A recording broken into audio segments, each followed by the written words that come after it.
Hello. Hi, Christian Prince.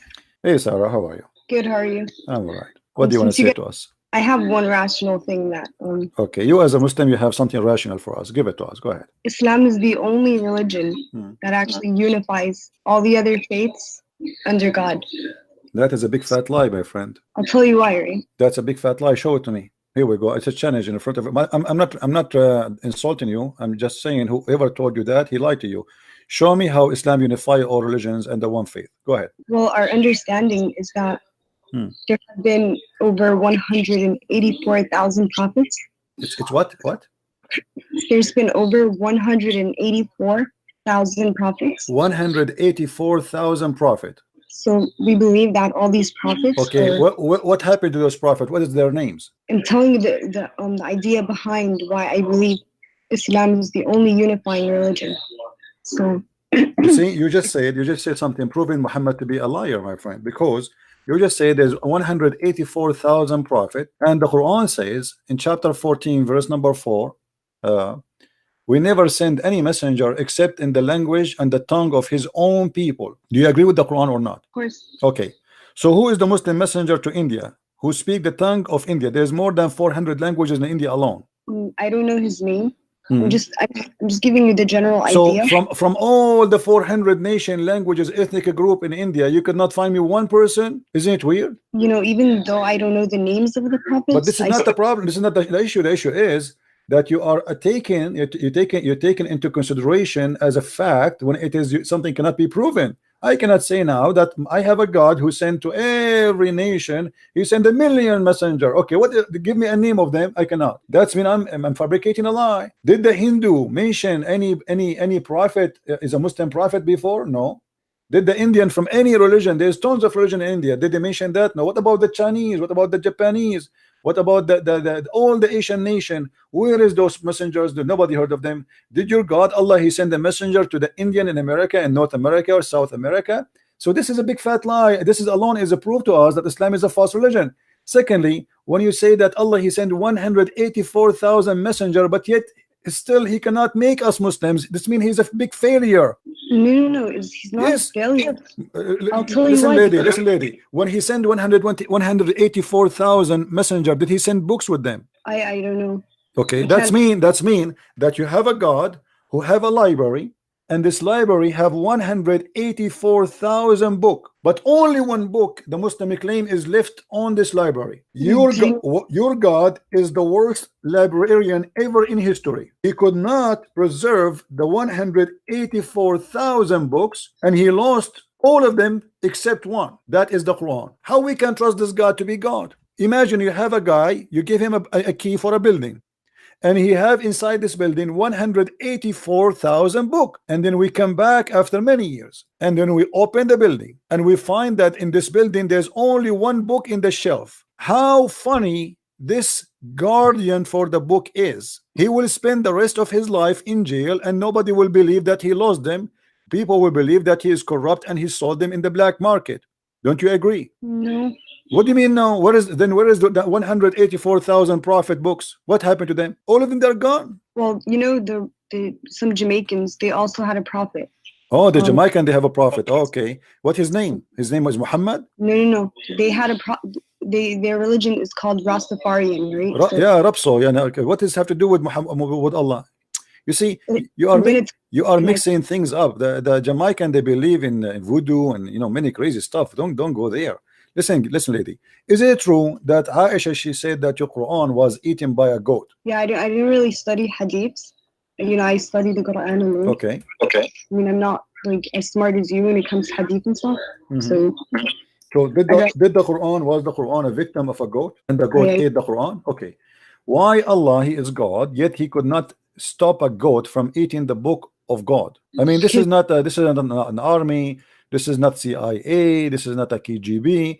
It's just a poor goat. How the goat ate the book of Allah? Well, humans have a part to play too. It's not just God is going to do everything for us. We have to put our... No, but this is not true, because the Quran says that Allah is going to preserve the Quran. That can be a good scenario if your God did not open his mouth and he said, Inna alayna jam'uhu wa qur'anahu. It is on us to collect the Quran and to recite the Quran. So as long Allah He is the one who promised that He will collect the Quran, then we cannot accept anyone, to say to us what you said, because He said, I'm going, it's on me, it is on me. Who? Allah. Inna alayna jam'uhu wa qur'anahu, chapter 75, verse number 17. So you cannot say to me, oh, we have a duty as a human to protect the Quran, because Allah He confirmed that this is His duty. No, I'm saying from the goat and like from kids or from something that, if we have a Quran, we put it on the shelf. I don't know how it got how you can preserve the Quran if the goat ate it already? Can you recite for me the verses which the goat ate? You cannot. That's it. It's in the belly of the goat now. And until now we could not find this goat. It's missing. If you go to the FBI website, you will see in the front page it says the big name wanted. If you go, this is in America. If you go to Saudi Arabia, until now you will see that goat picture is there, because until now it's missing, and we need to find desperately those verses. Did you know that the way it's preserved is through memorization? My friend, what preserved? Can you recite for me the verses which was in the which the goat ate? Can you? Here we go. I'm listening to you. You preserve it by memorization. Tell me the verses which the goat ate. No. Okay, so what are you saying? That the goat ate a part and now it's not there? Yes, it's not there. It's not there. It says that there is the verses of 10 times breastfeeding for adult. Your God Allah, mashallah, He allow you as a woman, with my respect to you, I'm not trying to insult you, don't take me wrong, but this is what it says, that Allah He allow you as a woman to give your breast to a strange man, and he will suck it 10 different times, and he is satisfied, and then after that you are lawful for him to be with him, next to him in the same couch. It's not there. Show me the verse. Here we go. I'm gonna see it. Well, we can find this verse. That is not what Allah said. Sorry? Where did you get that from? Here we go. It's in front of us. Here we go. Read with me. The verse of stoning and breastfeeding for adult 10 times was revealed, and the paper was with me under my pillow. When the messenger of Allah died, we were preoccupied with his death, and the time sheep came and ate it. And then that verse, they continue saying here, and that verses were abrogated in recitation, but not in ruling. Okay, so abrogate by recitation? By what? By a verse about 5 times, but we cannot find even the 1 5 times. So we cannot find the 5, we cannot find the 10. Yeah, I don't believe that. It's not up to you. This is your history. This is your Aisha saying that. What about your prophet saying let me show you. Are you saying to me that there is no way in Islam that the prophet of Allah, he ordered women to give their nipples to strangers to suck it 10 different times? Are you saying that? Yeah, that's haram. Okay, am I ready? Here we go. Again, please don't think I'm trying to insult you or to be rude to you. So listen to me carefully. Here we go. This is Sahih Muslim, and this is Ibn Majah, and this is Sunan al-Nisa'i. You choose which book you want. It is Sahih Hadith, and the Muslims agree upon it, that a woman, her name is Sahla bint Suhail. She came to the Prophet and she said to him, there's my husband is upset from the guy who is coming to my house, and who he stay with us because he's a slave there, he's a man. So Muhammad, he said, suckle him. She said, how I'm going to suckle him and he's a growing man? Can you see my screen with me? Yeah, I can. Okay, so this is what your Prophet said. It's crazy. I know it's a very confusing, very stupid. I mean, man. Are you so sure that the Prophet said that? I mean, because this is Sahih Muslim. This is not me. This is your scholar saying that. This is Aisha saying that. This is the people of around Muhammad saying that. It's not me. I wasn't there. How do we know that though? How do you know that the Quran says what it says? The Quran is coming to you through the same people you are receiving the Quran from, is the same people who received the Hadith from. Okay, but if God is telling us, you can't have relations with men outside of marriage, why would this contradict the Quran? Well, this is here according to Muhammad is not a relationship. It is something to do to stop any relationship. Muhammad, he think he's wise. So if a man, he look at you in a dirty way, let us say you are going in the bus, you can go, by the way, if you speak Arabic, you can watch the video. You will see an Egyptian, she was asking a big sheikh from Al-Azhar University that she said to him, are you saying now I work in a studio that I have to give my boobs to all those men who work in the studio? He said yes. She said, what if I go in a bus? He said, you have to give it to all of them. So this is your Prophet saying that. This is not you or me or anyone.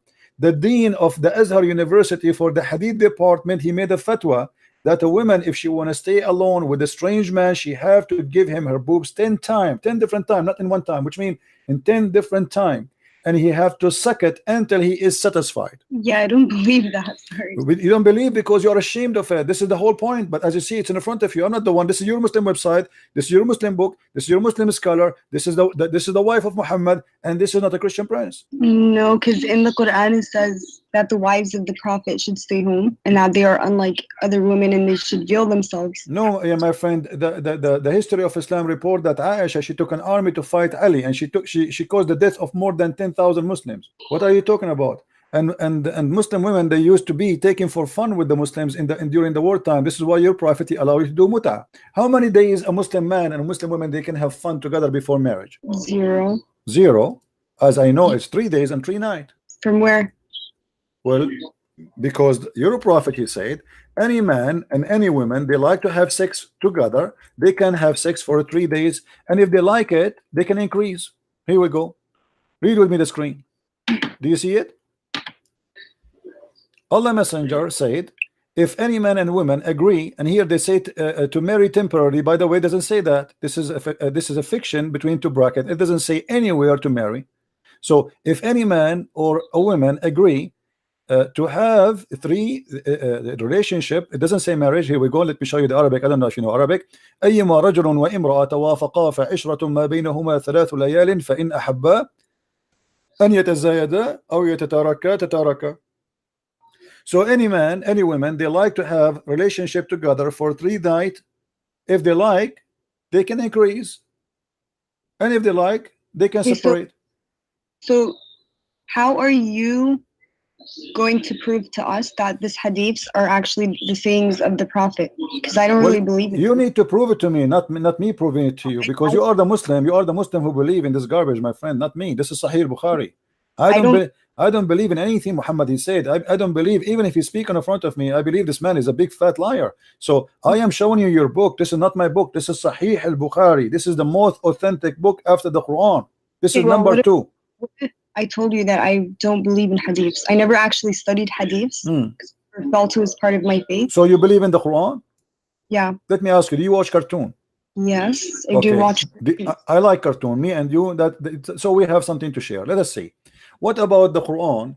It speak about that Sulaiman, he have an army of a chicken and army of genie and a human. Do you believe in that? Can you explain that chapter to me?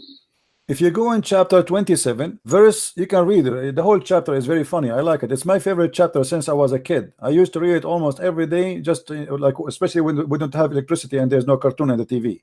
So chapter 27 verse number 20, here we go. Read. You will see it says the following: your prophet Sulaiman, and supposedly he's a Muslim prophet like your Muhammad is talking about him, Allah is talking about him now, and it says, and before Sulaiman or Solomon were marshaled his host of jinn and men and birds, and they were all kept in order and ranks, like 1 2 chicken, genie, human army. He have a 3 army, 1 of genie, 1 of men, and 1 of birds. What do you say? This is Quran. Are you going to say to me the Quran is a lie too? You don't believe it? No, I believe there's something, there's a message to be behind the story of Solomon.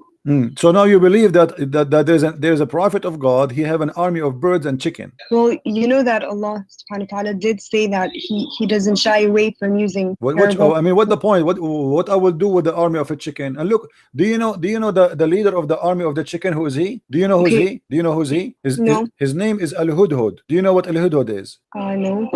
Okay, here we go. It says here, and he took a master of the bird, the master of the bird. Okay, this is a general. Do you? Let me show you. Do you speak Arabic? Yeah. Okay. If we go now and search for what Al-Hudhud mean, give me a second to show it to you on the screen. Okay. All right. This is Al-Hudhud. Let us put it in the screen. Small, tiny bird, and obviously Muhammad, he chose him to be the general because he have something in his head. It looked like a rank. Huh? I mean, it makes sense. So this is Al-Hudhud. There's many pictures of him. I don't know if you get an idea now. Did you get the idea which one we are talking about? No, I can't see the You can't see the screen? Look at the screen. Yeah, all I see is the clouds. Okay, now I see it. Okay, this is the Hudhud. According to your Quran, this is General Hudhud, who is in charge of the army of the birds. What do you think? Your God is telling us a true story, or this is something for cartoon for kids? Okay, so there is the story of Solomon with the jinn and them, Okay, so let's think about it, right? Let us think about it. Go ahead. We are thinking. Okay, let's go back to the chapter. Hmm. There's jinn. So what do we know about jinn? We know that they're smokeless. Jinn. What They're is jinn? Have you ever seen a genie? Yeah, I saw in my dreams the genie before. You saw a genie before? In my dream, though. In your gym? In my dream. On your dream? I saw. Yeah. I saw. You know, I have a friend. He saw a genie in his dream. It was his mother-in-law. I'm not sure what you saw yourself. What do you mean you saw a genie in your dream? What is the genie? What is genie? It's another creation by God. And it's made of smokeless fire. So when I saw it in my dream, I saw the form of the genie, but you can see through it. I saw through it. Is it true that you Muslims believe that genie can have sex with you? Yeah, I don't know about that. What do you mean? I don't know. Come on, be honest with me. You know that. Even there is a Muslim, he opened the door on his wife. He found a fire. With my respect to you, he found a fire in her private part, and he claimed that was the reason, because of the genie he was sleeping with her, because genie is made from fire, correct? I mean, I haven't heard that story. Like, Okay. I've never personally experienced anything like that. All right. So now Sulaiman, he have an army of genie. What he did with the army of genie? Okay, so he had maybe, by the permission of God. Yeah, but what he would do with the army of genie and army of chicken? What he would do exactly? He occupy which territory with his genie and chicken? Okay, so was he leading a battle in that particular chapter? No, this is a bird. You know, do you see how small this bird? Do you see how small this bird? This is smaller than a pigeon. Pigeon is bigger than this bird. What this bird will do in a wartime? What this bird can do? Can you tell me?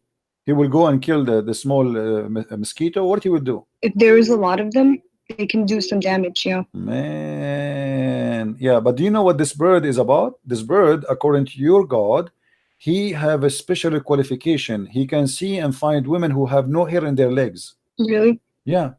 Which I want to buy one, because until now I'm single and I cannot find a woman she don't have hair in her legs. So I want to get one like this. If you know somebody he can sell those birds, please, I want to buy one, because I'm desperately looking for a woman she have no hair in her legs. This is the only one who can do that. If Allah says so, must be true. Are you laughing? Okay, so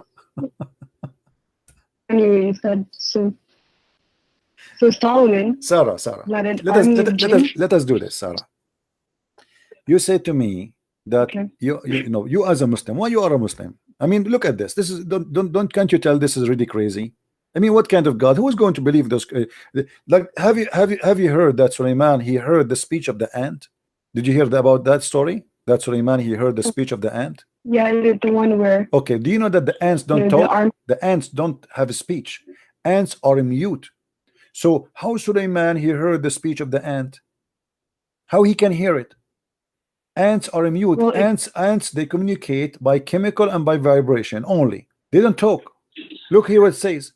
So when Sulaiman walked with his host, his army, one of the ants in the valley of ants. By the way, my house in the Middle East is about like 20 kilometers from the valley of ant. We are neighbors. So when he arrived there, one of the ant, when he arrived to the lowly valley of ants, one of the ants said, "O ye ants, get into your habitation, lest Solomon and his host," which mean the army of chicken and the genie, "crush you under his foot without knowing it." So he smiled, amused at her speech. How Sulaiman how he can hear the speech of the ant if the ant are mute? Well, if God, God had to give him that ability. Do you know how many ants in the valley of ants? How he can hear only one ant? What is the secret behind that? I mean, only one ant spoke. There's like a million ant in there, and there's only one ant. She spoke and she said, "Hide." What about the rest of the ants? What they said? Takbir? But I'm saying that if just like Isa, Jesus, he was given powers by God. So the same thing with Solomon's ability. Okay, why Isa have power by God and his power about resurrecting people from death, making the blind see, but Sulaiman he have a power of things nobody see. It's just fiction, obviously, like a flying carpet. Sulaiman have a flying carpet. Flying carpet can carry 600,000 chairs. Do you really believe in flying carpets, Sarah? Be honest with me. You believe in flying carpet? A flying carpet? Yeah. No. You don't believe in flying carpet. What do you mean? I saw it in Alibaba. It's true. Well, I've never seen a carpet flying, so I don't know. I saw it in the cartoon. It's true. As long as it's in the cartoon, must be true. So are you saying to me that you will not believe in a flying carpet if I show it to you now, a cartoon? No. I mean, I'm really surprised. I thought cartoon is the best way to make you believe in something.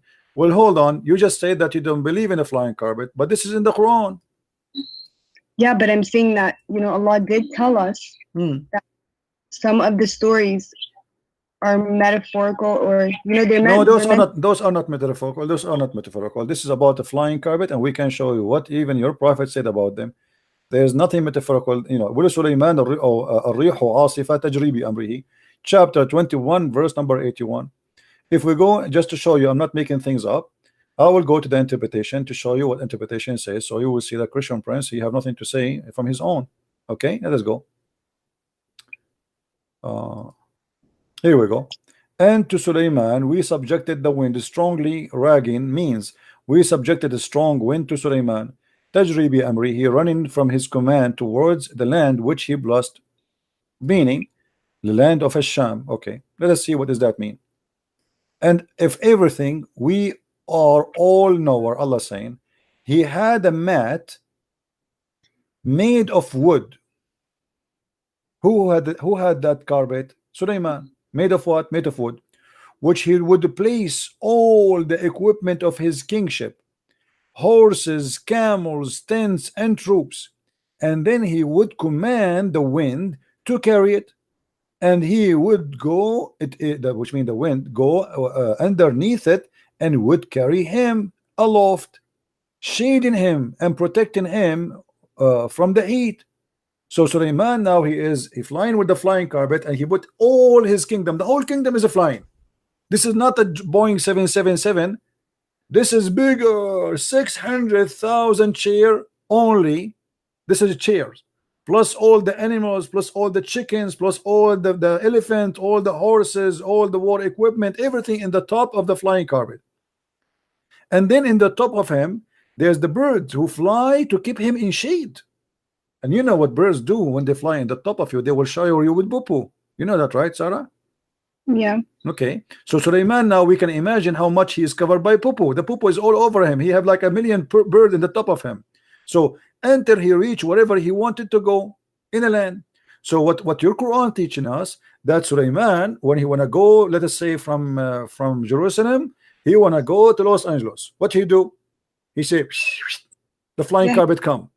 The flying carpet, the flying carpet come, and all his army jump in the flying carpet, and they put the 600 chairs there, and they put all the camels, the horses, and everybody, come on, takbir, Allahu Akbar, everybody go on the top of the flying carpet, and we go to Los Angeles. What do you think? This is a true story. So I think that the message of that story is that God gives powers to whom he wills. You know, so for Solomon, it would be the control of, you know, the wind, the jinn. What else did he do? So you really believe in the flying carpet. I remember just 5 minutes ago when you told me you don't believe in flying carpet. Now you are saying you believe in the flying carpet.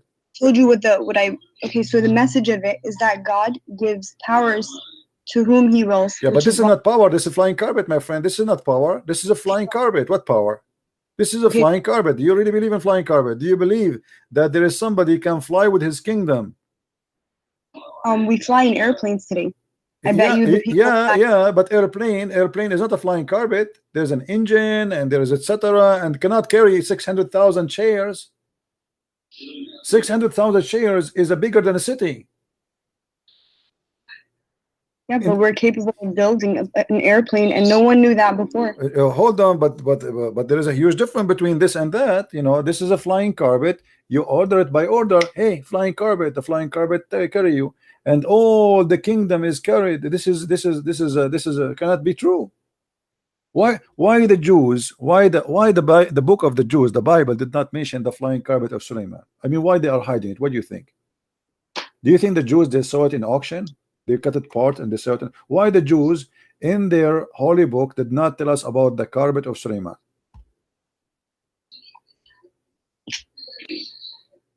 Is it in there? Have you read the Torah? Well, not in the Torah, but I can find you where Muhammad he got these stories from. There's a book I advise you to read. It's called The Legions of the Jews. Or you can go and get my books from Amazon. Go to Amazon.com, or if you live in Europe like Amazon, Germany, etc., and you can get my books. You will see where Muhammad is getting those stories. Yeah, Muhammad but is copying a story from the Legions of the Jews, which is not a true. It's just a fiction. The Jews, they used to tell it to their kids about the glory of Solomon, the glory of David, the glory of their rabbis, the glory of their kings. It's a fiction story. Muhammad, he took it, he put it in his Quran, and he said, this is from my God, this is a true story. But those stories they used to tell in their kids. yeah, but what I was going to say to that. Yeah, but obviously this is a lie. As an example, in the Quran, there's a story about the 7 sleepers in chapter 18. 7 sleepers.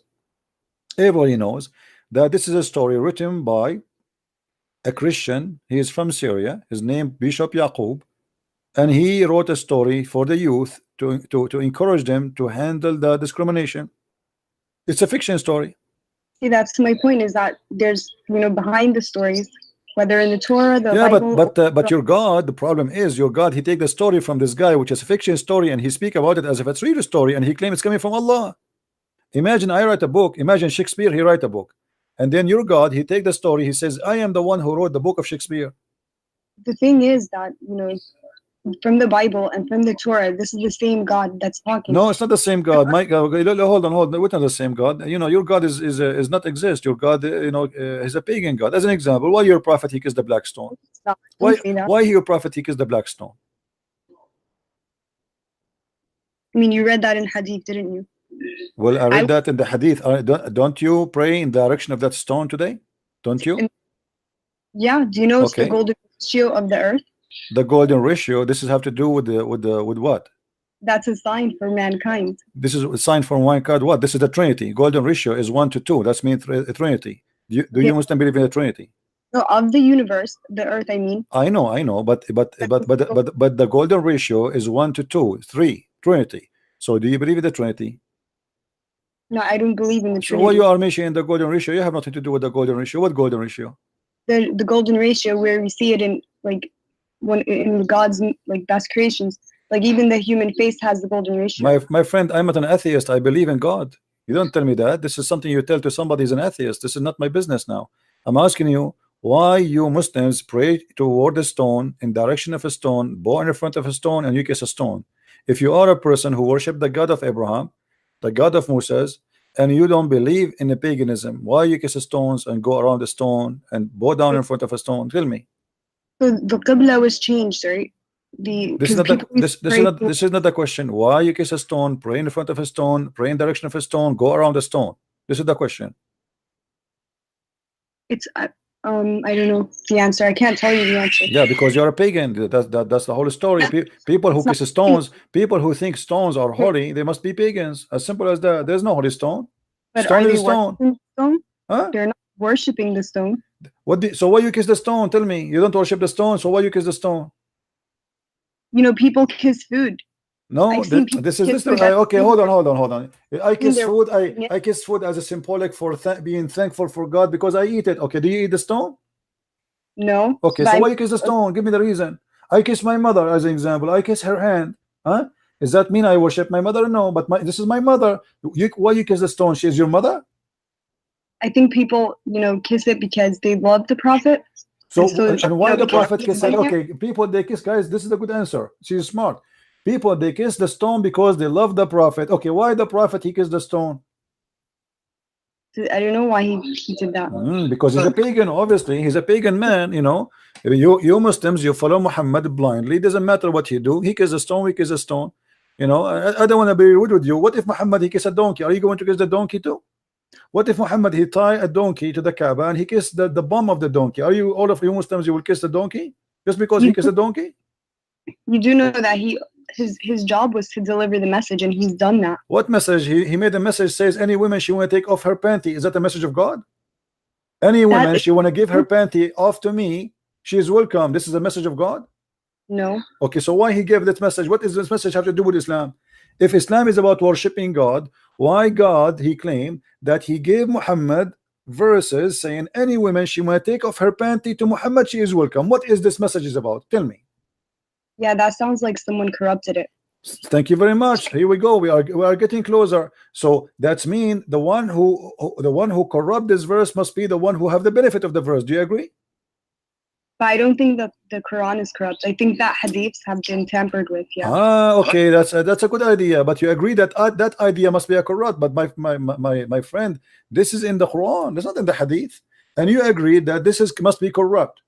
So it doesn't matter where we find it. You say you thought I'm speaking about the Quran, about the hadith, so you said, yeah, I agree, it's corrupt. But now because I said it's in the Quran, you will say no, it's not corrupt, right? You will swallow your tongue again, or you will be honest. You will be honest. You will stay and you say yes, must be corrupt.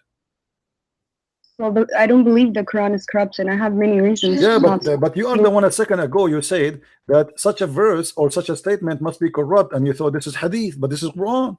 Yeah, because in the Quran it says, and do not, don't go towards the fahishat, right? And one of these is... My friend, why Allah, let me repeat the question for you, and you are the one who said it must be corrupt. I said, why Allah will make a verse says to Muhammad that Muhammad told, Allah told Muhammad, any woman she want to give out her panty to him, she is welcome. You said this must be corrupt. Okay, this is Quran.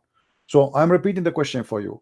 Why Muhammad he need a message like this? What Islam have to do with this? What the message of worshiping Allah have to do with any woman she want to take off her panty to the Prophet, she is welcome? What that will do to Islam? Wait, can you go to that verse? No problem. Chapter 33 verse number 50. Here we go. Here we go.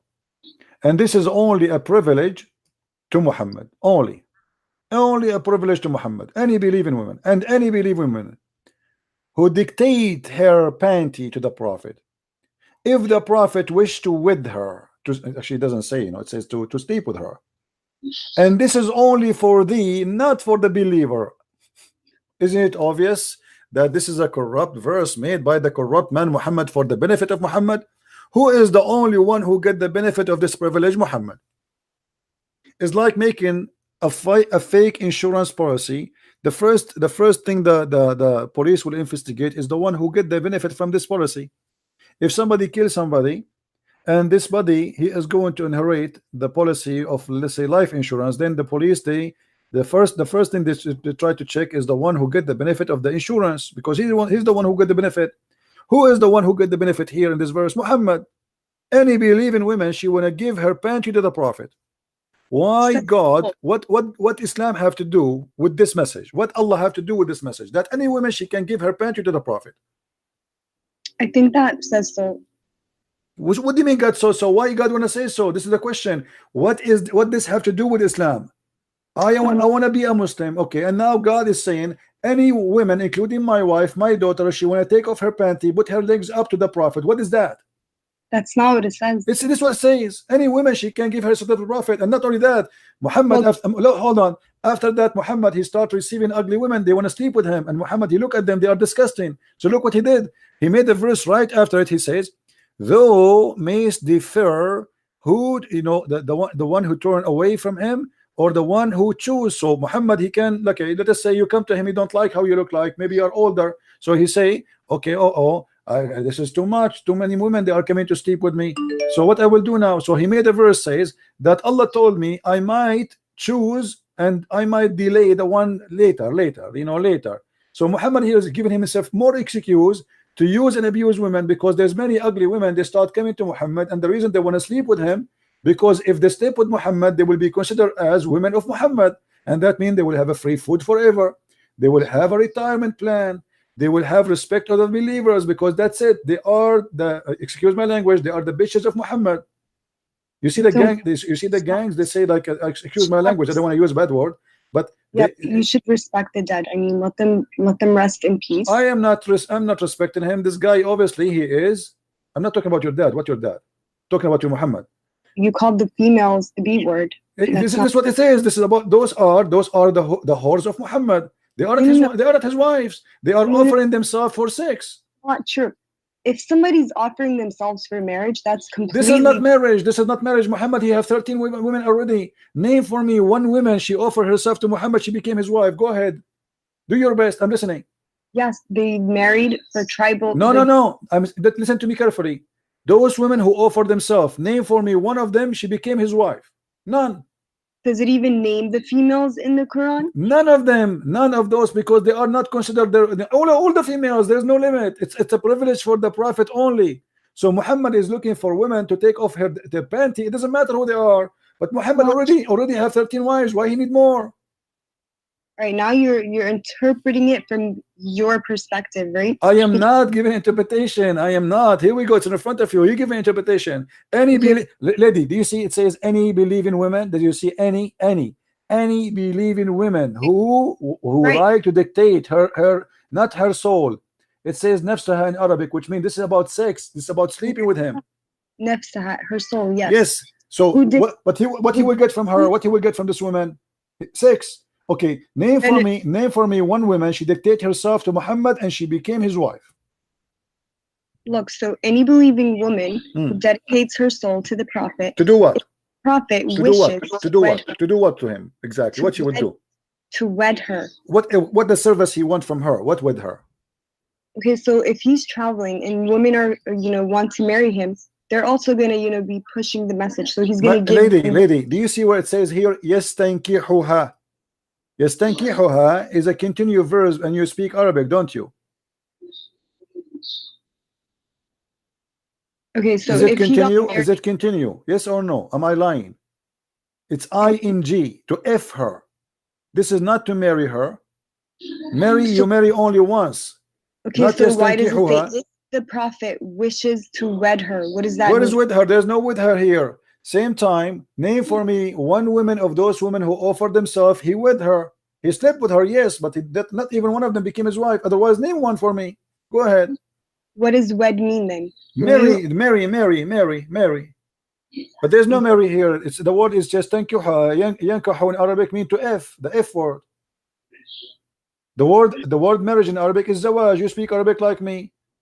تزوج تزوجنا تزوجوا زوج يزوج تزويجا. يستنكحوا, this is nukah, the actual verb of the sex, of the f word. Okay, so, and nikah in Arabic means marriage. No, let me show you. Here we go.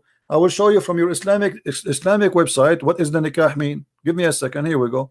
We don't make things up, lady. We don't. Everything we say we prove.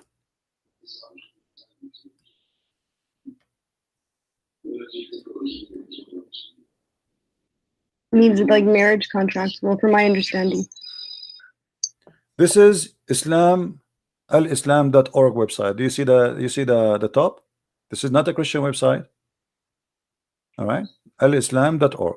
I think it's clear for you, right? Yeah, I don't see it. I see the clouds right now. Okay, do you see it now? Maybe it take time to come to you. So this is alislam.org. This is your Islamic website, and it says it clearly that the word nikah literally mean intercourse. Okay, so read with me carefully. In Islam, marriage is not restricted of a platonic relationship between a husband and wife, nor it is solely for procreation. The Islamic term of marriage is nikah. You see it? Literally means sexual intercourse. So marriage is about that. Are you sure you're saying? I'm not saying that. It's you who's saying that. There's no marriage in Islam. You don't use the word marriage. You say the F word. We, as an Arabic Christian, we use the word zawaj. You, as a Muslim, you use nikah, the F word. What is marriage? So this is the same word is in the Arabic Quran. It says just tankiha, which means to do intercourse with her. Thank you very much. Okay. So any Muslim women, she want to do intercourse with the Prophet. Why? Okay, but within marriage. Why? Well, there's no marriage. What marriage? I just told you, give me one woman. She gave herself as a gift to the Prophet to yastankihuha. She became his wife. Give me one. You cannot. There's none. He slept with many women, but there's none of them became his wife because it was just for fun. Now, why Allah he need to make a verse for Muhammad that any believing woman she can give her panty to the Prophet? What is the benefit of Islam for that? Muhammad already is not a single man. You see, if Muhammad was a single man and he's trying to find Muhammad a woman to marry him, I will say, okay, the guy he is trying to find a woman to marry him, to be with him. But the guy, he have tons of women, he have many sex slaves in the top of that. Why he need to make such a verse says any woman she wanna sleep with me, she is welcome? And he claimed that the one who said that is Allah. Yeah. Why? I mean, everything that's in the Quran is the word of Allah. Yeah, this is what I'm saying. So why Allah need to make a verse says any woman she can give her private part to Muhammad? Why is that? What that will benefit Islam with? What is the point? Muhammad is a man busy with God. He's a prophet of God. This guy, he should be not have time for women. But look, he make tons of verses, and this is a privilege only for him. This is not even for the Muslims. It's only for him. There's no other Muslim can do that. Isn't it obvious that this is Muhammad? He himself is a corrupt man, and he's fabricating words that he claimed that God he gave it to him. Yeah, I mean, so I don't know why Allah would tell him to do that, but I can only guess. Yeah, guess. Okay, guess. Let us see. Guess. Go ahead, and I'm listening. Why? Guess why? Why Allah gave him that privilege? I guess to entertainment. You think Muhammad is bored at that time? There's no 4K TV, and he cannot watch porn. So Muhammad, he wanted some women to take off their panty for him. No, I don't think that's it. So what the reason? What the reason? He have many wives already. So what the reason? That's one of the guesses that we could assume. Okay, so this is a right guess then. He said because you accept it. Okay, what else? Or it could be that, you know, to build relations, like to network in relation by women only. This guy, he want to build relationship in the network, guys. He want to open many Facebook with many women, and they take off their panty. For what does this have to do with relationship? Do you know how important women are? Like they play such a huge role when it comes to communities. Aren't you the one who told me a second ago that women, they have to stay at home? And now you are saying to me they place a great place in society. What society? Those are believing women already. They are believing women, so they are Muslims. He's not even converting them. They are believing women. They want to take off their panty to the Prophet to do what? Entertainment. Obviously, it's about sex. There's nothing else. Does it say he want to spread Islam with them? He want to do what he would do?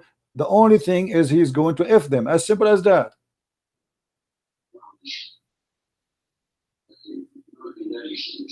I mean, that's what it is. Yeah, that's what it is. Thank you very much. I agree. That's what it is. Muhammad is a person who is taking advantage of him claiming to be a prophet, using the poor people around him, having sex with their women.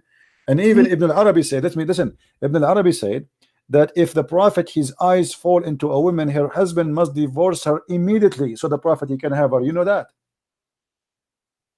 Do you know that? Okay, so if she give herself onto the prophet, but do you agree that if a man, his name is Muhammad, his eye fell onto you, your husband have to divorce you immediately? Do you agree with that? I mean, like, in what are you talking about? You are, let us say you are walking. I'm not insulting you, by the way. Don't take it as personal. Let us say you are walking in front of Muhammad and he saw you, he like you.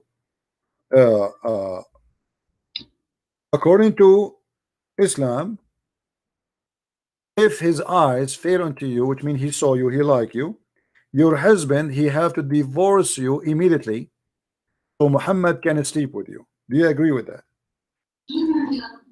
No. Well, this is what it is. That's what you're saying it is. I'm not saying that. I will show you the reference. You want to see the reference? You want to see the reference? Sure. Okay.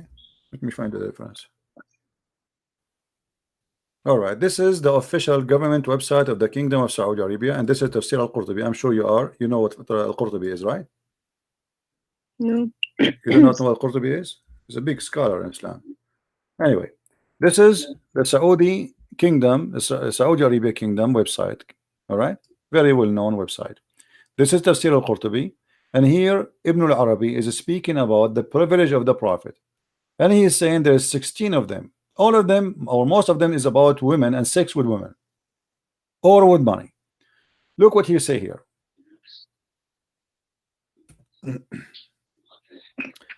قال ابن العربي. Let us see what قال ابن العربي. This is Quran interpretation for that verse. Read. You know Arabic, that will make it a lot easier for me. Do you see in front of you on the screen the Arabic? Do you see it, Sarah? Do you see the Arabic?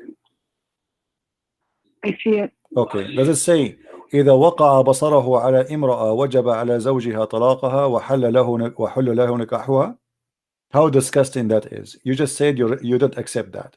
If Muhammad, he look at you and he like you, your husband must divorce you immediately.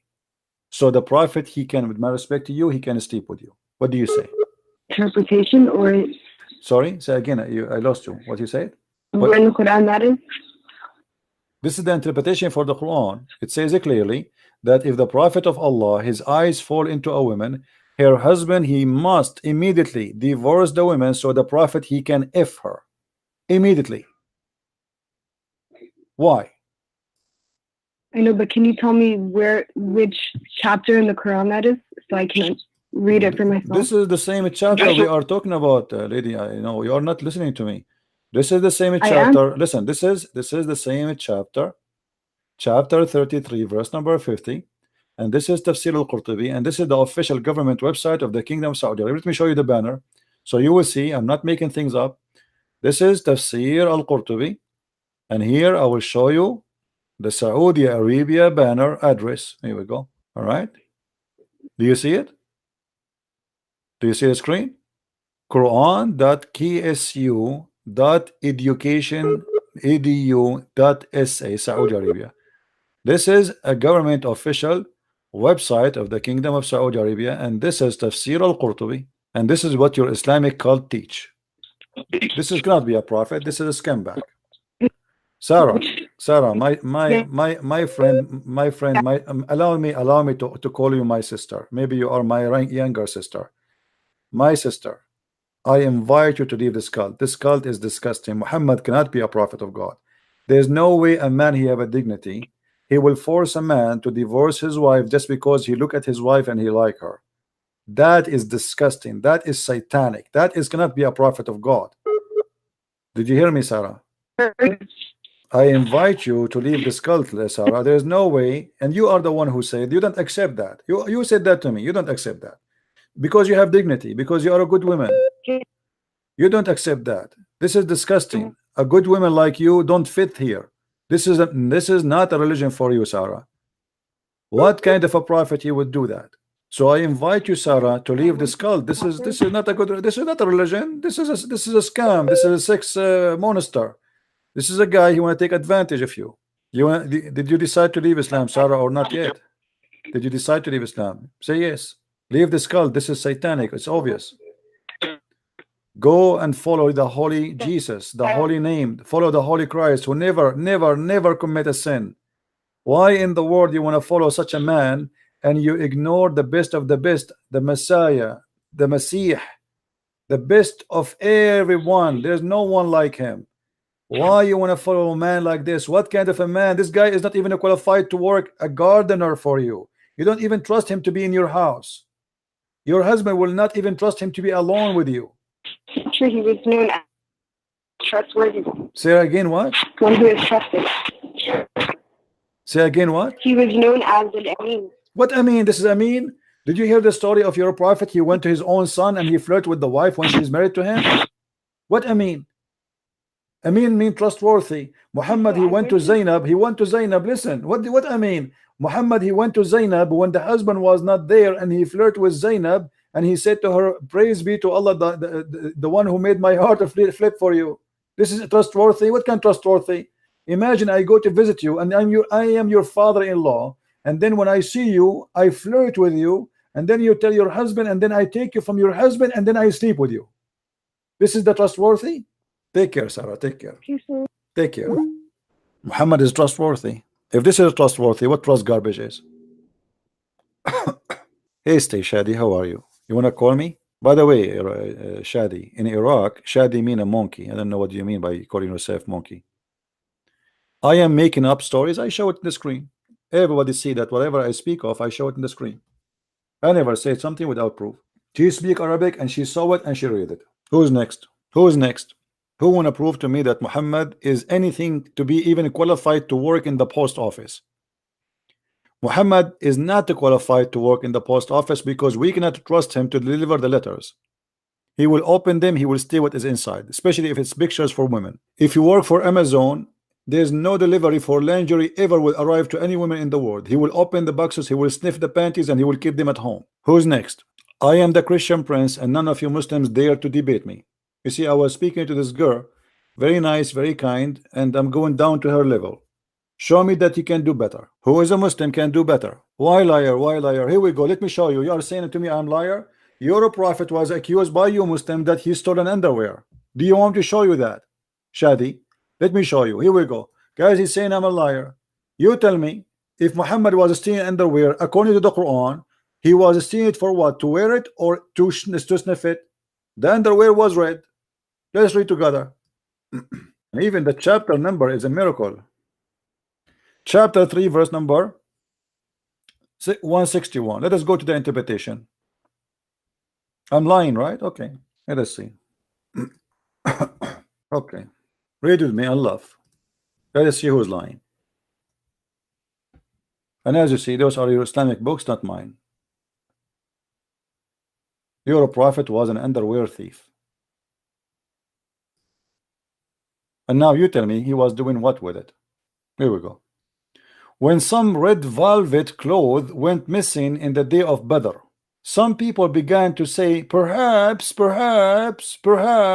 the prophet took it. Do you see it? The Muslims are fighting over what they stole. This is already a theft. The attack of Badr is the Muslims attacking people, attacking caravan, attacking money of people. They are thieves, and now they are fighting over a piece of a clothing which is a bikini.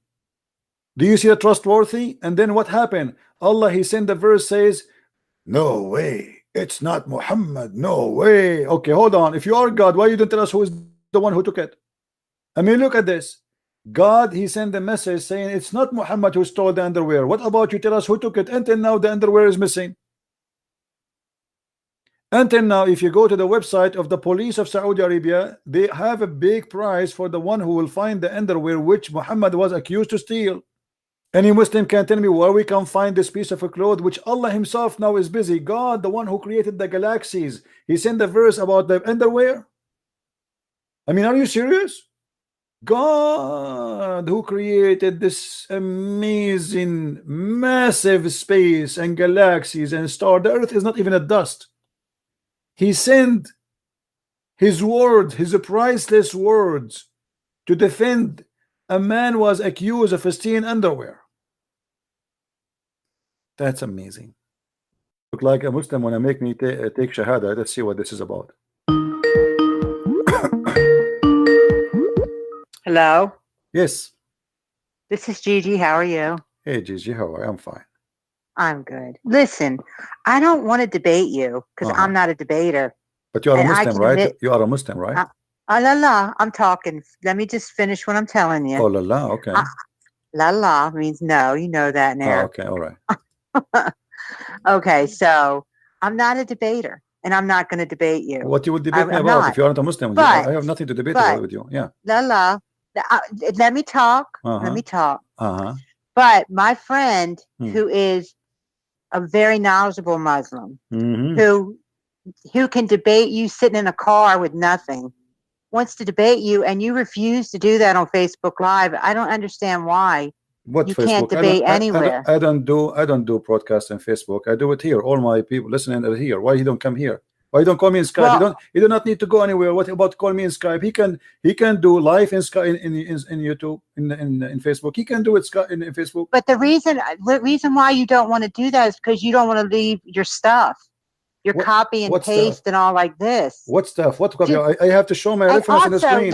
Hold on. I have to show my reference. Is it about talking or about proving? Is it about talking or proving? I have to show the reference on the screen. Why don't you show your face? Facebook. Hold on. Is Facebook is internet or it's not? I thought you weren't rude. You are rude. You are rude. You are saying you are accusing me. I cannot leave my place. Who are you? What do you know about me? What place? What place? Do you want me to sit with him in his car? Why want to go to his car? Do we have a date? I didn't say go to his car. So where I will go? Where I will go? You're being, see, you don't know what you're talking about. Where I will go to debate him? Tell me where I will go to debate. Where Gigi, where I will go to debate him? Tell me where I will go to debate him. Go ahead. You can go. You have a page on Facebook and filled with lies and rude and crazy stuff about Islam. I'm a Christian before. Yeah. I know. Listen. I know what you're doing. Let us prove who is the liar. Prove to me one lie I said in Facebook. Go ahead. Prove to you. I don't have to prove anything. You have to prove it, right because when you say somebody is lying, you have to prove him a liar. Aren't you the one saying to me that there's a guy he can get me busted? Listen. You both of you are a piece of garbage, because if you are truthful in what you are saying, what I'm talking about. You are a piece of garbage, because if you are not, you will not accuse me of lies, but you cannot prove it. When you accuse somebody of lies, when you accuse, I don't respect you. I don't respect you. Get lost. I don't respect you when you cannot prove me to be a liar. When you say to somebody you are a liar, and I say to you, show me one lie I said, you said I don't have to prove it. That's because you are a scumbag. How stupid are you? I want you to prove that we lie in Facebook. Go ahead. Who is a Muslim? You have the courage to call me. Here we go. I just received a message from a person who decided to leave Islam. I will not show all his name. I will show a part of his message. I don't even have him in my list. Do you see it? People are leaving Islam for a very simple reason. It's a garbage. When a Muslim, he says to me, you are posting lies, and then he don't dare to call me to show me the lies, obviously everybody knows who is the liar. Muslims are leaving by thousands Islam because of my videos, and this is why you are so angry and so upset. You say he's lying, but you cannot show where is my lies. Then who is the liar? Who is next? Who want to leave Islam? Who is a Muslim want to call me and show me that I am lying? Look, this guy, he's saying the stone is not worship. We kiss the stone to what? Hold on. We kiss the stone because Muhammad BBBUH did. I mean, look how stupid the answer is. Guys, when I say every Muslim is stupid until he proved the opposite, I am not insulting. Here we go. We kiss the stone because Muhammad BBBUH he kiss it. Okay, why he kiss it? Why he kiss it? Hello. Hello. Yes. Hello, CP. Yes, my friend, I hear you. I was talking to you earlier about what's it called? The justification for things done in the past, like whether in the Quran or the Bible. Yeah, but this is not the time. I want to take Muslim calls. They are trying to call me. Please go ahead. Don't call me for now. Let us see what the Muslims want to say.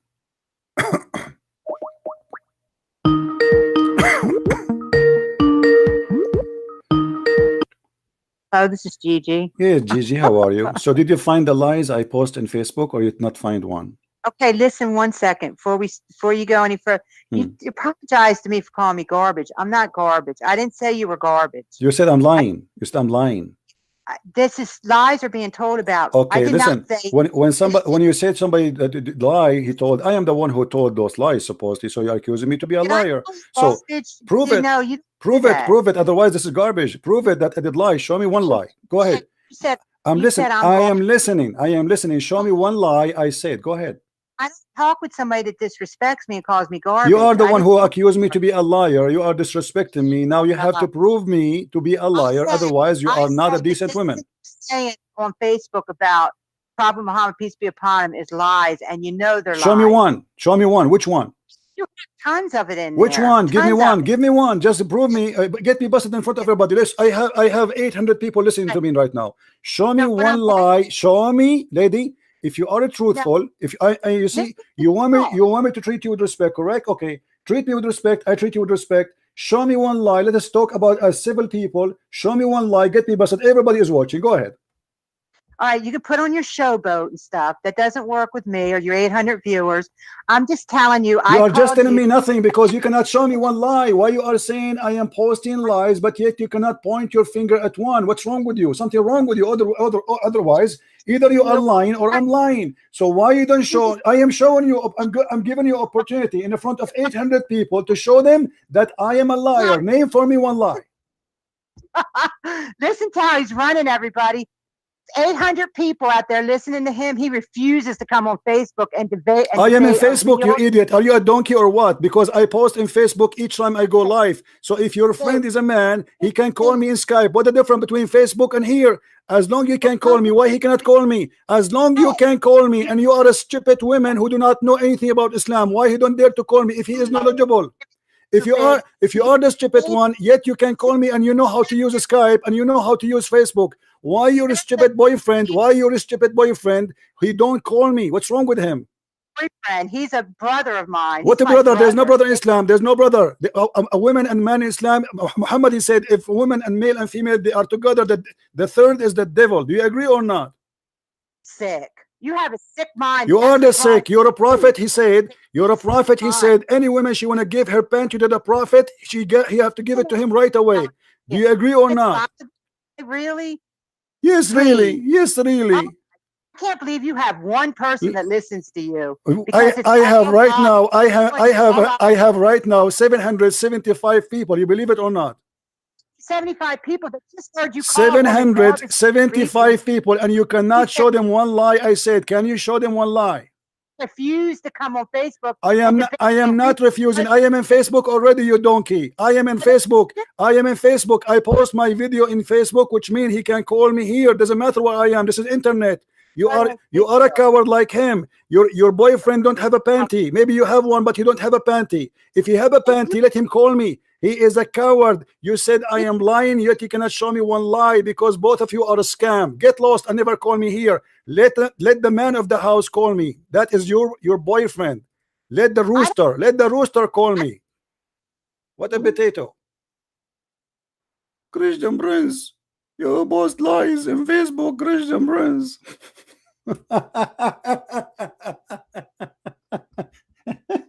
Okay, what is the lie I posted in Facebook? Can you show me one? I'm not going to debate you, Christian Prince, you know. By the way, I might convert to Islam and you might be one of my 4 roommates. You must be stupid to believe in Islam.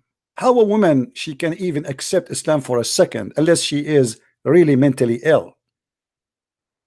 How a woman, she can agree that a man, he can beat her as if she is a goat unless she is mentally ill. This is your Quran. Let us see what Islam says about you women who is a Muslim. Chapter 4 verse number 34. Christian Prince, you are lying. Christian Prince, I show in the screen everything I say. Prove me wrong. And this is your books and those your websites. You are lying. Christian Prince, I'm going to hit you with my bra.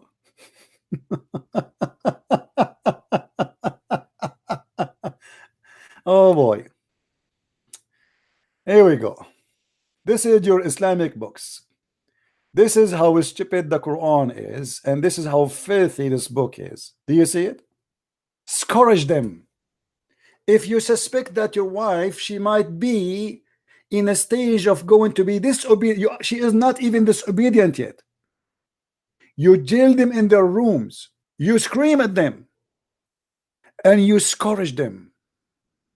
But don't be exaggerating. How we can scourge our women? The hadith explained that. Muhammad in the hadith, he said, beat them until you make their skin greener than their clothes. This is accepted in Islam, and let us prove that. Liar, huh? My boyfriend, he is very knowledgeable. Oh boy. Desperate old woman looking for a man. That's why she converted. Read with me.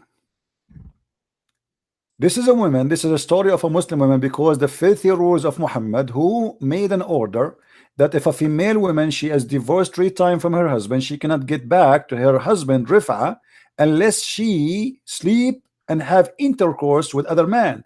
And not only that, she have to taste his orgasm and he have to taste her orgasm. Rafa divorced his wife whereupon Abdul Rahman bin Zubayr al-Qurazi married her. So this is a woman, she used to be married to a guy, his name is Rafa. Now she is married to a man, his name is Abdul Rahman. What happened? Aisha said that a lady came wearing a green veil and complained to her of her husband and showed her a green spot in her skin caused by beating. It was the habit of ladies to support each other. You see, they are saying to you, she is not supporting her because she's right. No, she's supporting her because they are women supporting each other.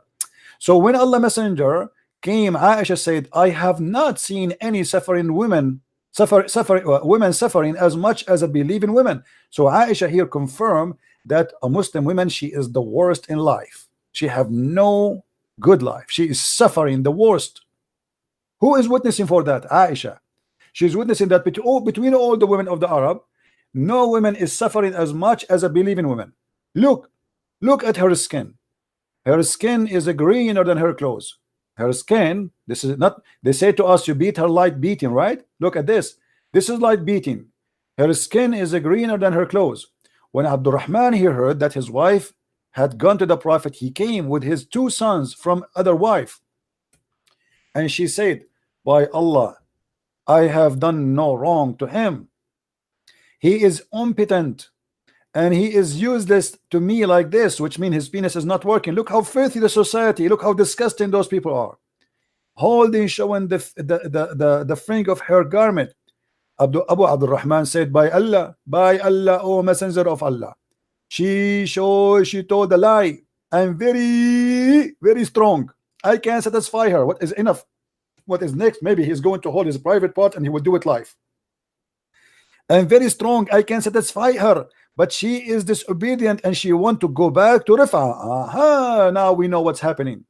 This woman, she married this man because the filthy Muhammad, the mad Muhammad, the crazy Muhammad, he made a rule that if a woman, she divorced her husband, or a man divorced his wife, sorry, 3 times, she cannot get back to him unless she marry a new husband and he F her. And he tastes her juice and she tastes his juice, which is orgasm. And then and only then she can go back to the husband. So now this woman, she married this new man, but she don't want to sleep with him. She wants him to get back as a tool to get back to the previous husband. So look what happened. Allah Messenger said to her, if that is your intention, then know that it's unlawful for you to remarry Rafa unless Abdurrahman he tastes your juice. You see in the translation they say until he has sexual relationship. What kind of religion making a rule that a woman, she cannot go back to her husband unless she goes sleep with the new man, and that man, he have to test her orgasm and she have to test his orgasm حتى يذوق عسيلتك until he tastes your orgasm. This is a prophet of God. And not only that, the man, he did beat the hell of his wife, and then Muhammad, he sponsor him by beating your wife. It's lawful for you. Did Muhammad say why you beat your wife? No. He was against the women and he judged for the man that he's right. He said to her, if this is your attention, you should know it's not lawful for you. And as you see, Muhammad is taking the side of the man perfectly. So we beat the women, we make her skin greener than her clothes. And yet they say to me, you are lying. Where is my lies? I'm showing you everything I say, and this is the reference. Prove me wrong. Why you don't put the information in context? Sarah, she is saying that. Okay, Sarah. Let's see what Sarah was saying. Of his wife, and then Muhammad, he sponsored him. Hello? Yes, Sarah, you said I am not putting things in context. What does that mean? Everything has a context. Okay, what is the context that I can beat my wife until I make her skin greener than her clothes, and then I say that you have to sleep with a new husband so you can go back to the old husband? Go ahead. When I say in context, I'm talking about historical context, right? This is the historic, the story in front of us as it is. I read the whole story. I did not even cut a letter from it. Right. So you do know that with Islam came the revolution of everything. Like what? Women quickly gained rights and inheritance in. That's false. That's false. That's false. That's false. That's false. That's false. Women before Islam, they inherit everything. Not only that, they used to be very rich. As an example, Muhammad himself, he used to work for Khadija. Is that true? Yeah, but she was the widow, right? She is a widow, which means she inherited her husband. Is that correct? She inherited everything from her husband. Yes. So this is she was not a Muslim woman. Is that correct? I guess. Okay. So women, right? They have their right, and not only that, She was the boss of Muhammad. Is that correct? Right. Okay, so she have right, and she is a businesswoman. She have an inheritance. She is independent. She is the boss. What is next? Islam make the women wear a veil, became inside the box, and you are the one who said to me when you called me first time, you said that the wives of the Prophet, they have no right to go around, they have to stay home. Didn't you say that to me? But before Islam, women, she was a queen. Women, she was a leader. Women, she was a counselor. Women, she was a businesswoman, as an example, Khadija herself. So Islam destroy you and make you just a sex toy. Where's your that? What is your proof? You are the one who just told me before that the wife of the Prophet, they have to stay home. No. Your proof that Arabia was this kind of. What do you mean? You never heard of the queens in Arabia and other country around? Who is Cleopatra? Who is Zenobia? Who is Khadija? Isn't it Khadija? She was a businesswoman before Islam. What's wrong with you? Who is Qurfa? Who is there is many famous women in the history of Arabia. What are you talking about? There's many queens. So those are women. Even the Quran speak about Sulaiman flying all the way from Jerusalem over the flying carpet to see the Queen of Sheba. The Queen of Sheba, not the King of Sheba. So after Islam, where is the Queen of Sheba? What happened to Yemen? Since when the last time Yemen have a queen? Isn't it your prophet? He said that a woman, she lead her nation, they will never be successful, which means it's forbidden for women to be a leader in Islam. Okay, so what I'm talking about is from a legal perspective, right? So legal, yeah. You said to me that Islam gave the women a right. Islam took all the right from women. Islam made the women a sex toy. As you see here, Muhammad is forcing the women to sleep with the man. She don't want him. Obviously, this is rape. The women, she don't want to sleep with the man. The man is beating her to force her to sleep with him. Muhammad, he took the side of the man over the women, and he is forcing her to sleep with the man. Where's the right? Yeah, but you're talking about hadith, right? So what I'm saying doesn't matter. Hadith is your prophet words. All right, so what I'm saying, from my knowledge, right, I know that Arabia was very oppressive to women. So women would. That's a lie, my friend. That's a lie. That's a lie. Here we go. Look at the Arab Christians. Are they oppressed to women? We don't have Islam. We don't believe in Islam. Are we oppressed to women? That's a big fat lie. If the Arab are oppressed to women, we are Arab Christians. Show me how the Arab Christian, they oppress their wives. Okay, so does in the Bible, does it have any inheritance laws for women? Sure, the women she inherit. Yes, the women she inherit in the Bible. In Islam, the women in Islam, one man equal to two women, correct? No. So in Islam, the women is equal to two. The man is equal to two women, even in the witnessing in the court. Is that correct? No. What do you mean no? It's not correct. Oh boy. So women and men are equal in goodness in front of God's, in front of Allah's eyes. They are equal. However, men are given daraja, meaning that they have a step above women. Lady, I don't know what's wrong. I don't know what are you talking about. Here we go. Let us see. You said no, right? You said women, they don't have right as the men. Let us see. All right, let us go to the Quran and see what the Quran says about women. You said it's not true that women, she don't inherit equal to the man. I don't know what kind of Islam you are learning, but obviously you have nothing, you have no idea what are you talking about. If we go in the Quran, we will find the following. Chapter 4, verse number 11. Do you see the verse? Yeah. Okay. Does it say that one male is equal to two females? In terms of inheritance, yeah. So why you said no? For the male, what is equal to the share of two females? But if there are only daughters, two or more. Yes, the women in that century. But you said no. But you said no. You said no. You said no. I told you that the one man, he inherit equal to two women. You said no. This is from a economical perspective, right? What economical perspective? This is how it is. This is the inheritance is about economy, is about money, is about property. What are you talking about? Same time, the Quran here, he said a stupid thing. It says if two females you know, if one man is equal to two females. All right, now, and he's talking about two females. If male is you know, equal to two females, and then he says to you, let me show you in Arabic so you can get a better understanding. It says فإن كن نساء فوق اثنتين فلهن ثلث ما ترك. If they are more than two, they have the third of what the parent left. I mean, this is crazy, because yeah, this is impossible mathematically. This is impossible. I will give you an example. If I have $1,000, if I have $1,000 and I have one male and 5 females, how we can divide the $1,000 between the one male and 2 female and 5 females? Okay, so what I'm saying, right, when you're putting things into context, you should mention, you know, how Arabia was. Well, how Arabia was? You said to me that, you see, you swallow your word. A second ago you said to me this is not true, and now it's true. Same time, as you see, the woman, she is not allowed to be equal inheritance to the man, but before, the woman, she can. And now, not only that, the woman, she is not allowed to witness in the court. She can witness only in the case of writing. Is that correct? Is this in the Quran? This is in the Quran, yeah.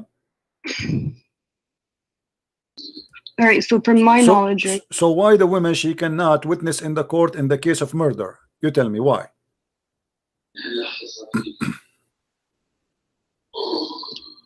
What is the wisdom? Where is that? Where is it? Where is that in the Quran? That the Quran make it clear that women, they can witness only in the case of borrowing money. As simple as that.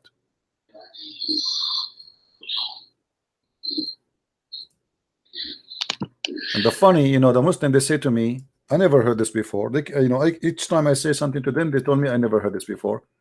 يا أيها الذين آمنوا إذا تداينتم بدين إلى أجل مسمى فاكتبوه ليكتب بينكم, etc. And it says here, go down.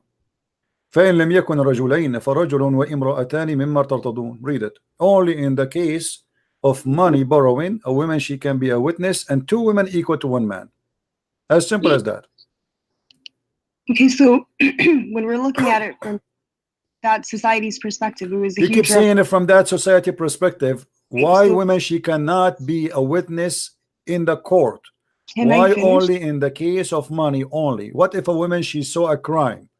What if 1 million women, they saw a man murdering a man? Why we cannot give them the right to be witnesses? Can I finish? Go ahead. Okay, so from in that era, this was considered like a feminist revolution.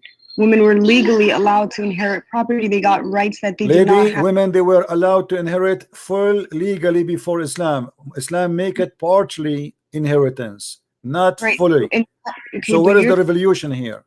I'm talking about Arabia. Okay. I'm talking about Arabia too. Isn't it, Khadija? You are the one who just said to me that Khadija, she inherited the full money of her husband's. Okay, so then tell me what government did they have? Just go. You know, unbelievable. And people, they say to me, you have no patience.